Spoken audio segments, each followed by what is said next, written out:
Everybody, this is Dr. Flight. I hope you're doing well today. This is going to be just a simple overview of the module for MBA 631 Market-Led Strategic Management. So, this is the introductory module or first chapter or first set of material for the course. And so I just wanted to offer a little bit of insight, I guess, or just an overview of what you can expect for this material. So, laying the groundwork for much of what we do in marketing relates to the relationship or the symbiotic relationship between the firm, the organization that produces value, and the consumer or market that consumes or uses the value the firm or organization creates. So that interaction is vitally important to begin to understand and appreciate because that's the basis for market-based economies, but also the whole field of marketing, if you will. So this chapter very much focuses on those really fundamental bedrock concepts. One of which would be something we call exchange theory. And again, when we talk about making an exchange, you have two or more parties, both of which have something the other party wants. They both agree to do business or to do commerce together, if you will.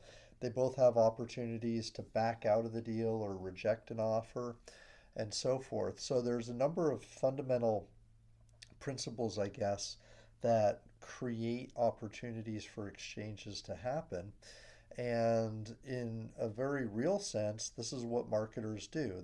If you asked me, what the role of marketing was, it would absolutely include the idea of creating and then facilitating exchange opportunities between organizations and markets or consumers.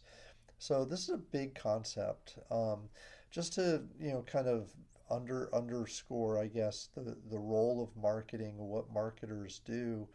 Um, creating a value proposition, bringing the value to market, making a transaction take place, or aiding in a transaction that takes place among the market. All of those things happen, and they're often day-to-day activities that we have sort of created this model called the 4P model, where products are the value and the services created. We price a product appropriate to what the market will bear.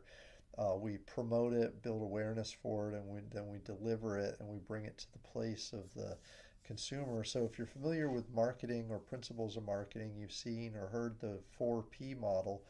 But again, it's the action of putting that into place, all those elements into place that create an exchange opportunity.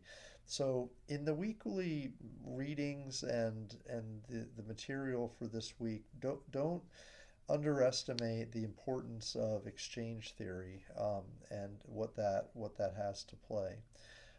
Coupled with that, understanding what a value proposition is and its role in exchanges helps as well. And then the other big thing I think from this week that is really like fundamental and theoretically for marketers is something called a market orientation. So that concept is introduced. Market orientation means that, or is a philosophy that drives the decision-making process a firm will use. That's what we often refer to when we think of orientations or the way businesses operate. It's a philosophy that drives decision making. And so a market orientation has three components that are important. And you'll learn these during the week or during this material. One of the focuses in a market orientation is a focus on the consumer and the consumers who will ultimately use the product or service and the value that you create. a focus on your competition who is also producing value that the consumers will evaluate alongside your products and services.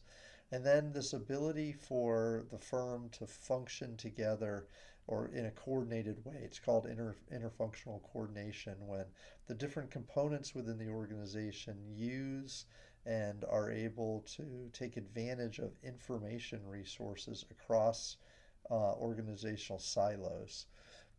So those three components working together form the basis for what we call market orientation. Again, this is a fundamental theory in marketing, and it helps kind of explain a lot of the approach or the mindset, I guess, that CMOs, chief marketing officers, certainly have as they approach how their business will operate in a competitive environment and in a market-based economy.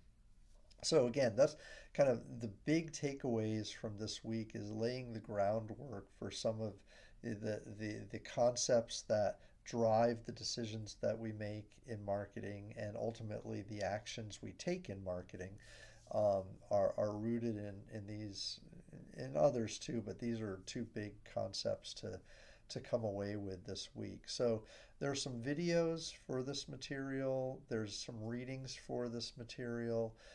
So some things to look at. Um, the materials for Encyclopedia Britannica, killing off a 244-year-old product, is a great short little article that talks about how the organization's product had been uprooted basically from a hard analog book version of an encyclopedia to a digital version in the late 90s and then further on into the 2000s. And so the product had to be redeveloped or reconceived. Importantly, though, the takeaway on this is encyclopedias understanding that the value they create, the value proposition they're bringing to the market, is valid information, information that is true, and information that can be cited as truthful information.